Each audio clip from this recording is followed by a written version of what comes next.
양당의 지지율, 대통령 지지율로 좀 넘어가 보도록 하겠습니다.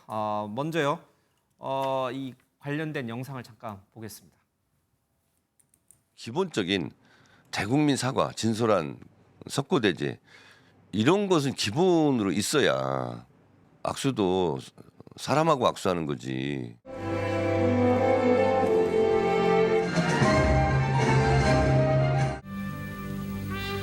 조상이 됩시다. 부활한다는 것은 그는 수없는 역사적 오늘 당신이었다면 진정한 용서는 완전한 내란 세력 척결과 같은 말이라고 말하셨을 것이라 확신합니다. 정치 보복은 없다는 약속을 재임 중에도 지키셨습니다. 정치 보복과 진영 갈등을 반복해서는 결코 대한민국이 전진할 수 없습니다.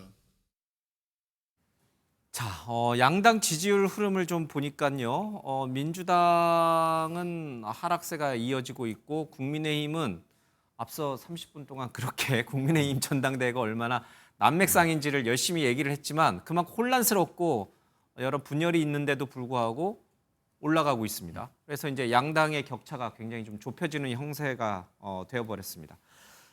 양당 모두 민주당도 그렇고 국민의힘도 그렇고 김어준 씨라든지 전한길 씨와 같은 이제는 강성 지지층이라고 말하면 안 될 것 같아요. 지지층이 아니라 그냥 당을 주도해가는 당 바깥에 있는 강성 뭐랄까 지도자도 아니고 참 뭐라 표현하기로 해요. 그런 보수 강경파들이 강경 유튜버들이 당을 쥐락펴락하는 상황에서 이런 지지율 흐름이 상반되는 흐름이 나타납니다. 이게 과연 정상적인 건가?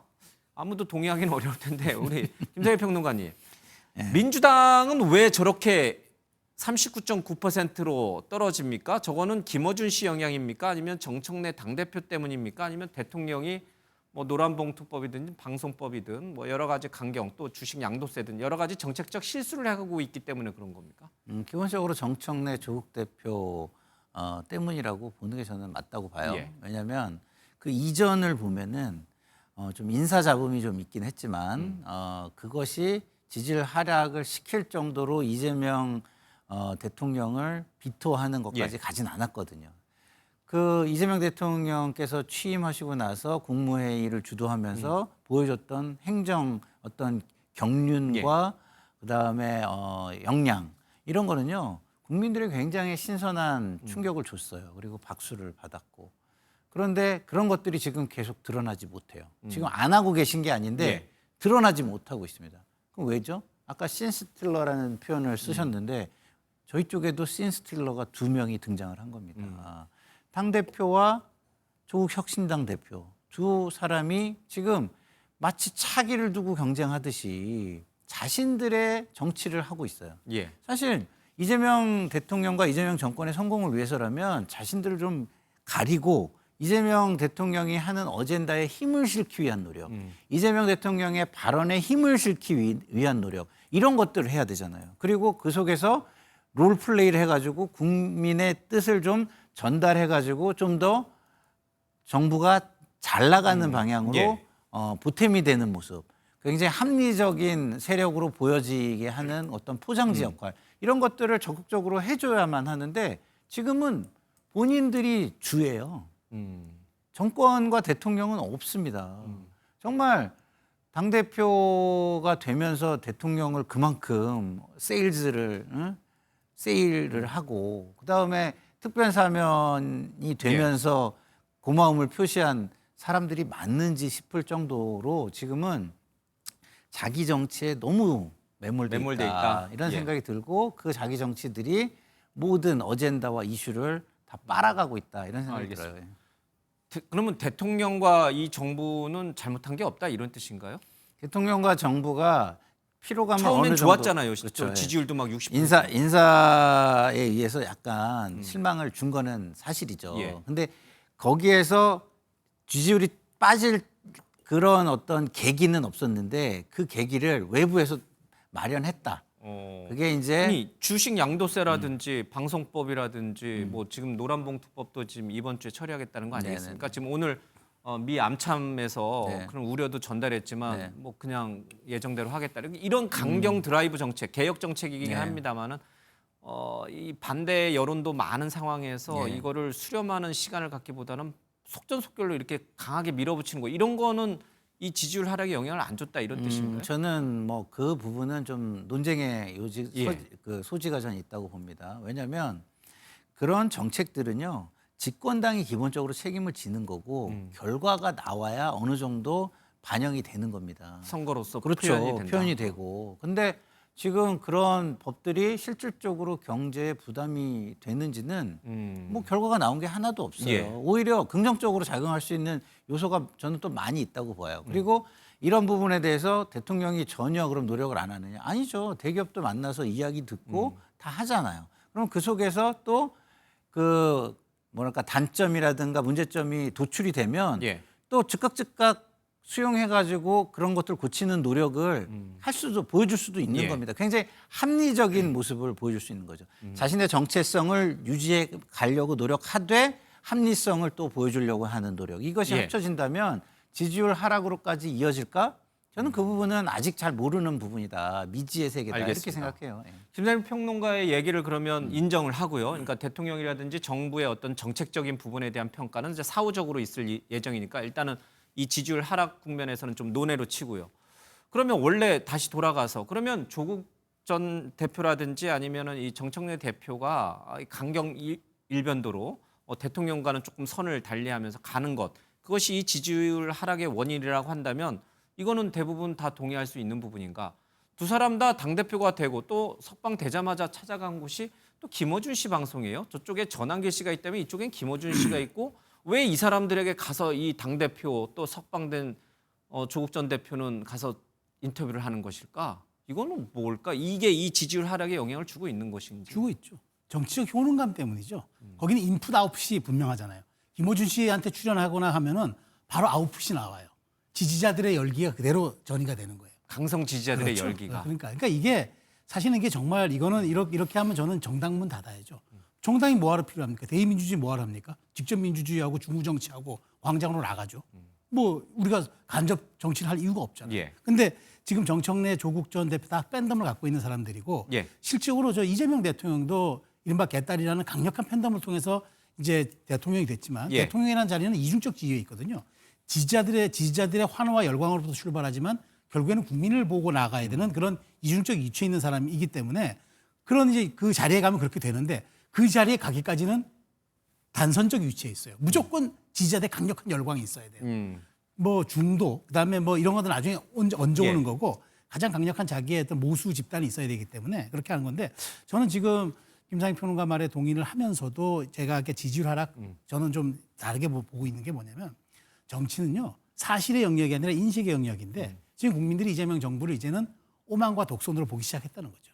그러니까 처음에는 통합 협치를 그렇죠. 통합 봤는데 얘기하는데 그게 말과 실제가 다른 거예요. 그리고 지금 뭐 입법 과정은 나중에 이제 투표로서 선거 결과로서 사후적 평가하는 거다. 그게 원론적으로 맞죠. 그건 투표로서 하는 얘기지만 근데 우리가 지금 뭘 보냐면은 이재명 대통령이 저렇게 통합 협치 실용 다 얘기하는데 실제로 어리고 뺨 때리는구나. 현실에서는 이게 다르구나. 왜냐하면 이걸 제어하려는 전혀 노력이 없어요. 지금 오늘 당장 노란 봉투법만 해도 지금 재계 모두가 받아들이겠다고 하면서 대신 1년 유예하고 예. 독소조항만 우리가 한번 걸러보자 하는데도 모르쇠입니다. 당장 이게 지금 우리 경제에 미치는 영향 큰데 이재명 대통령 경제 살리겠다고 하고 돈 풀고 하는데도 이게 약간 이중적으로 오는 거예요. 그러니까 사실은 어떨지 국민들은 몰라도 인식으로서는 안 받아들이는 거고 그다음에 조국 대표 전 나와서 하는 행동 휴지기를 안 가져요. 바로 예. 지금 뭐 급해가지고 복당 신청하고 당장 내일 당대표 선거 나올 것 같아요. 이런 모습들. 그다음에 정청래 대표 김대중 김대중 대통령 추도식에 가서도 나 협치 안 한다 얘기합니다. 예. 자 그러면 정치는 누가 합니까? 손은 누가 키웁니까? 이런 모든 것들이 지금 민주당에 쏠리고 있는 이른바 이제 강자 프레임이 작용하니까 예. 마음이 떠나고 있는 거예요. 이걸 저는 엄중하게 바라봐야 된다고 생각합니다. 근데 그게 대통령 탓인지는 제가 다시 한번 좀 반론을 좀 제기하고 싶은 게 이런 겁니다.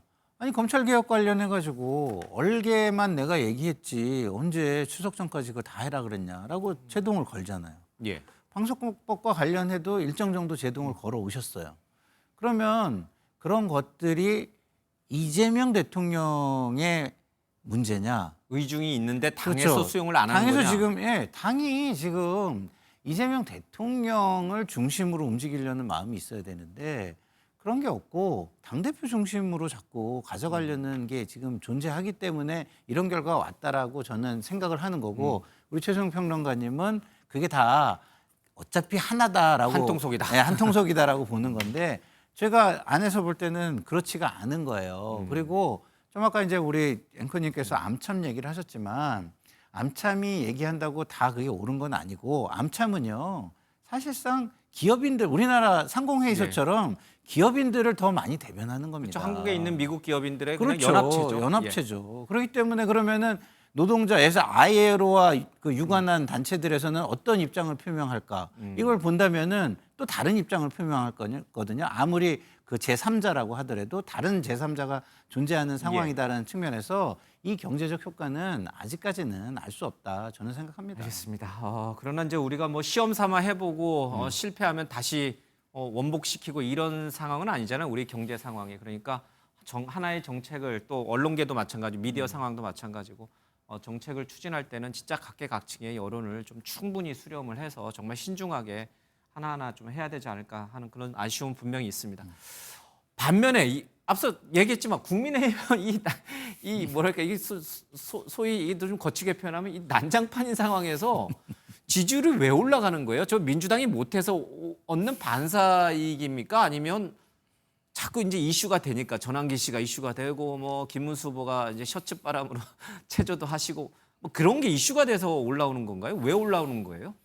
좀 제가 보기에 이게 반사이익으로는 볼 수는 없어요. 그러니까 이게 어떤 거냐면 그 이제 아까 제가 말씀드린 대로 그 국민의힘 같은 경우에 이제 이 좀 강성 지지층들이 결집하는 효과가 좀 계속 나타나는 거니까 아까 제가 말씀드린 외생 변수 세 가지가 이게 눈덩이 효과가 있는 겁니다. 자꾸 이렇게 되다 보니까 예. 강성이 강성을 더 불러일으키는 거죠. 근데 이게 6.4%포인트 올랐다고 하니까 이게 과연 많이 오른 거냐. 근데 저는 이런 상황이라면 두 자릿수 이상 야당의 여당의 실책을 수렴해야죠. 근데 그게 안 되는 건 뭐냐면 본원적인 한계가 있다. 근데 어쨌든 이 신호는 뭐냐면 국민의힘의 반등의 기회로 삼겠다 이게 아니라 예.